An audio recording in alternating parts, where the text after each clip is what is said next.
Hi, I'm Juliet. I'm 53 years old, a retired teacher, and for the past 2 years, I thought I had the perfect relationship with my son Marcus and his wife Victoria. That's what I kept telling myself anyway, even when little things started feeling off. Mom, you're coming to dinner Sunday, right? Marcus called me on a Thursday afternoon, his voice bright and cheerful like always. Of course, sweetheart. Should I bring anything? Just yourself. Victoria's making her famous lasagna. I heard her voice in the background, sharp and quick. Marcus, tell her 6 o'clock sharp. Not 6:15, not 5:45. 6 o'clock. You heard that? Marcus laughed, but it sounded forced. She's very particular about timing. I heard 6 o'clock it is. Sunday came, and I arrived at 5:58, holding a bouquet of flowers I'd picked up, despite being told not to bring anything. Victoria opened the door before I could knock. You're early, she said, not moving aside. It's 5:58. You said 6. Early is the same as late, Juliet. It disrupts the flow of the evening.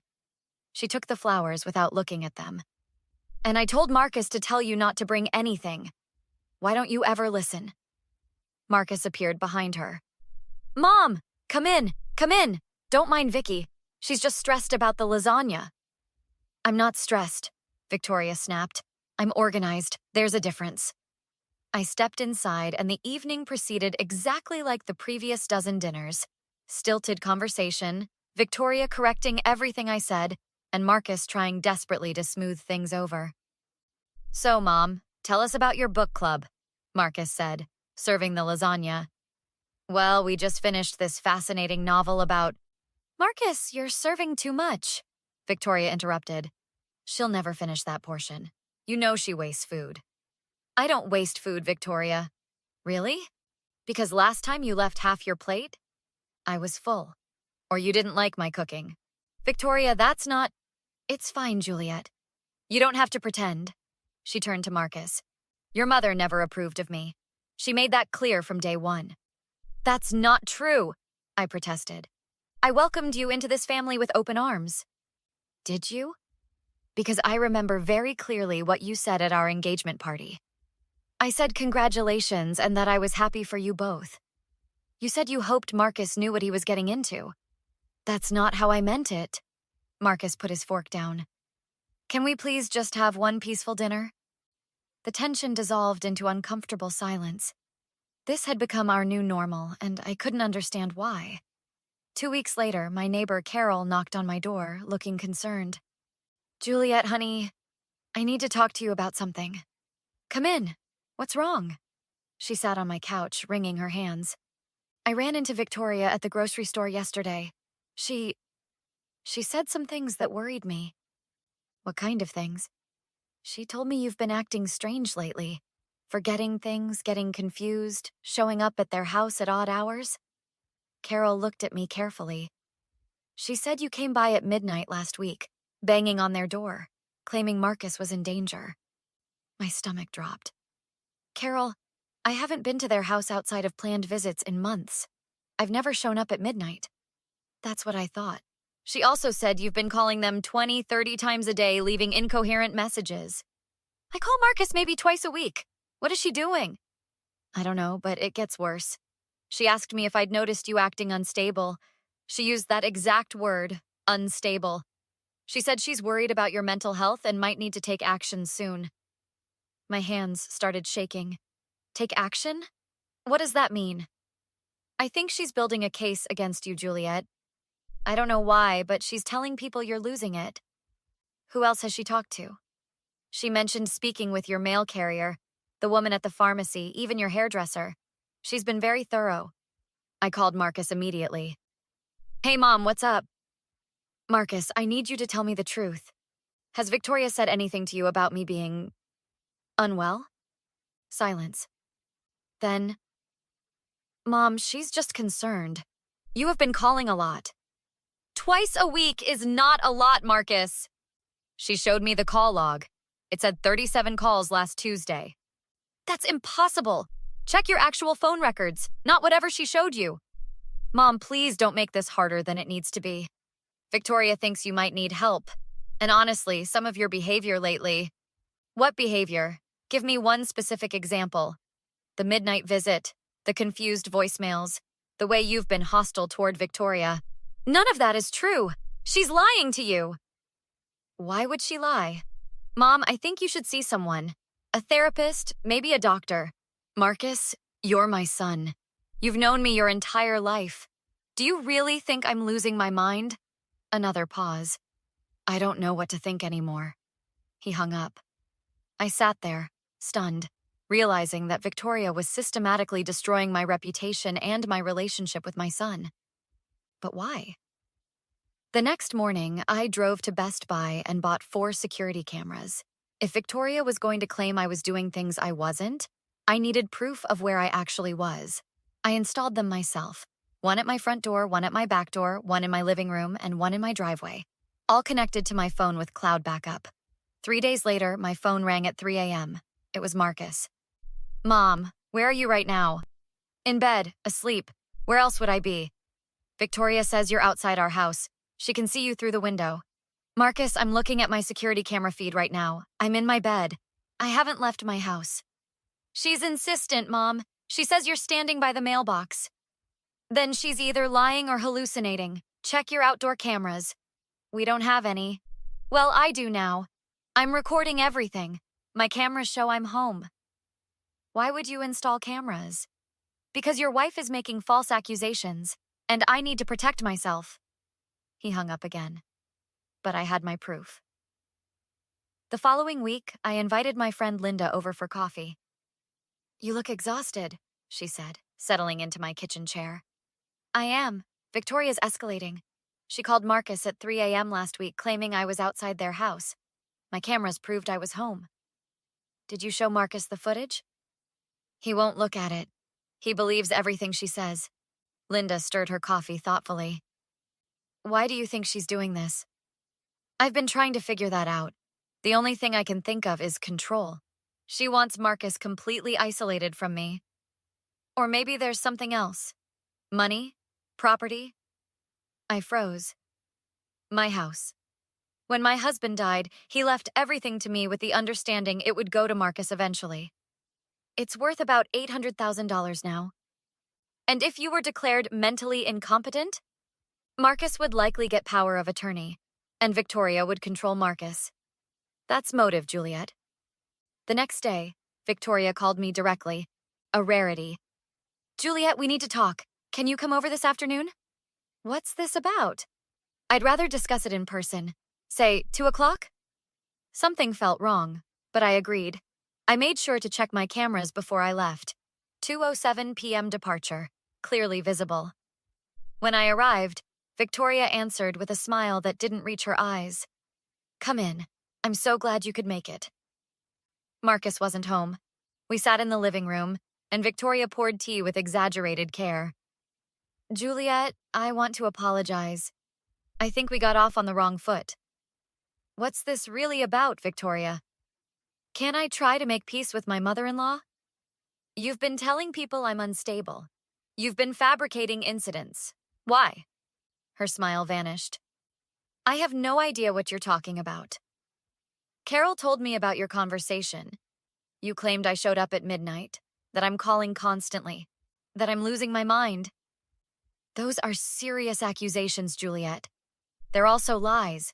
Every single one of them. You're proving my point right now. This paranoia, these accusations. I have security footage proving I was home when you claimed I was at your house. Security footage? She laughed. Juliet, anyone can manipulate that. It actually makes you look more unstable, not less. Why are you doing this? I'm trying to help you. Marcus is worried sick. You're clearly experiencing some kind of mental decline and you're too proud to admit it. I'm not declining. You're gaslighting me. She stood up. I think you should leave. This visit isn't going well. I'll leave, but you need to know something. I'm documenting everything now. Every lie you tell, every false claim you make. I have proof. Proof of what? Your delusions? Stay away from me, Victoria, and stop poisoning my relationship with my son. Or what? You'll prove my point further? Everyone already thinks you're losing it, Juliet. One more incident and Marcus will have no choice but to take action. I left, shaking with rage, but my camera had recorded my departure. 2:34 p.m. That evening, Marcus called.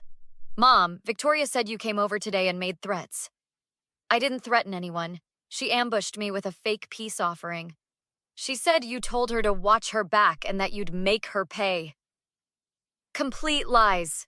Marcus, please, you have to listen to me. She's setting me up for something." "I can't keep having this conversation. Either get help or we need some distance." "Don't do this. Please." But he'd already hung up. Linda came over that night with a bottle of wine and her lawyer friend, Patricia. "Tell Patricia everything," Linda said. I did. Patricia listened carefully, taking notes. "You need a paper trail," Patricia said finally. "Document every incident, save every message, keep that camera footage. If she's building a case to have you declared incompetent, you need to build a defense." "What do you think she'll do next?" Patricia's expression was grim. "If I were her, I'd force a confrontation that makes you look dangerous. Maybe call the police, claim you threatened her, get a restraining order. Once you have a record, it's easier to paint you as unstable." "So what do I do?" "Be ready. Keep your cameras running. Don't engage with her alone. And when she makes her move, you'll have everything you need to expose her." 2 days later, someone pounded on my door. I checked my camera. 2 police officers. "Juliet Henderson?" the taller officer asked. "Yes?" "We received a call from Victoria Henderson. She claims you've been harassing her and that you showed up at her house this morning, screaming and trying to break in." "Officer, I haven't left my house all morning. Please, come in. I need to show you something." They followed me inside. I pulled up my camera system on my TV.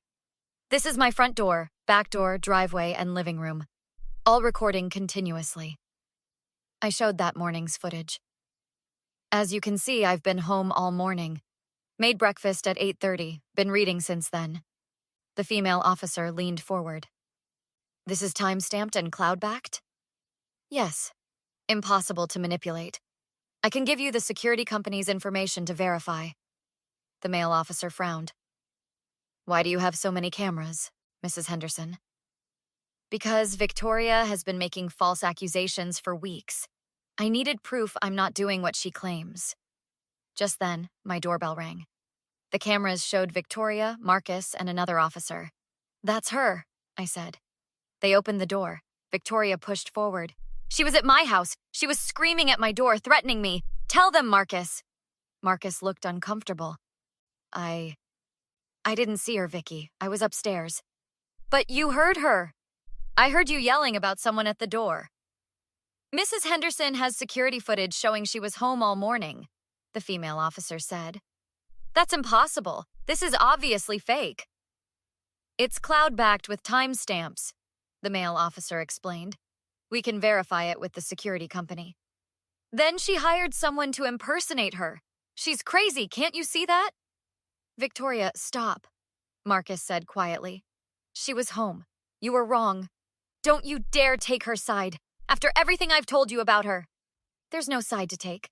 The evidence is clear." Victoria's face reddened. "What are you saying?" "I'm saying maybe Mom was right. Maybe you have been lying." Victoria turned to me, her mask completely slipping. "You think you're so clever with your cameras? But this isn't over. Everyone knows what you are." "Ma'am, filing a false police report is a crime," the detective said. "I didn't file a false report." She lunged toward me. Marcus grabbed her, but she broke free and shoved me hard into my bookshelf. The officers immediately restrained her. "That's assault. You're under arrest." "No! Get off me! Marcus, do something!" Marcus stood frozen as they handcuffed his wife. "You'll regret this," Victoria screamed as they let her out. "All of you will regret this." I pressed charges. Marcus visited 3 days later, looking like he'd aged 10 years. "I'm sorry, Mom. I should have believed you from the start." "What made you finally see it?" "I went through her phone after the arrest. She'd been documenting fake incidents, taking notes on what stories to tell. She had a whole plan laid out." He put his head in his hands. "There was even a draft petition to have you declared mentally incompetent. She was going to file it next week." "The house," I said. She wanted my house. And she wanted you completely out of my life. I found messages to her sister talking about how once you were committed, we'd have everything. Can you forgive me for doubting you? I'm not sure yet, Marcus. You chose her over me repeatedly. I know. I'll spend the rest of my life making it up to you. Victoria's trial was quick. She pleaded guilty to assault and filing a false report. 6 months in jail, 3 years probation, mandatory counseling, and a 5-year restraining order. Carol visited after the sentencing. How are you holding up? I'm okay. Tired, but okay. What about Marcus? He wants to reconcile, but I keep thinking about how quickly he doubted me, how easily he believed I was unstable. He was manipulated. I know, but trust, once broken, I trailed off. Give him time. Give yourself time. 3 months later, Marcus and I had coffee downtown. I filed for divorce, he said. I'm sorry. Don't be. I should have done it the day she was arrested. Victoria called from jail yesterday, saying she made mistakes but did it because she loved me too much. That she was trying to protect our marriage. What did you say? I hung up on her. She wrote me a 12-page letter, too. I burned it. Good.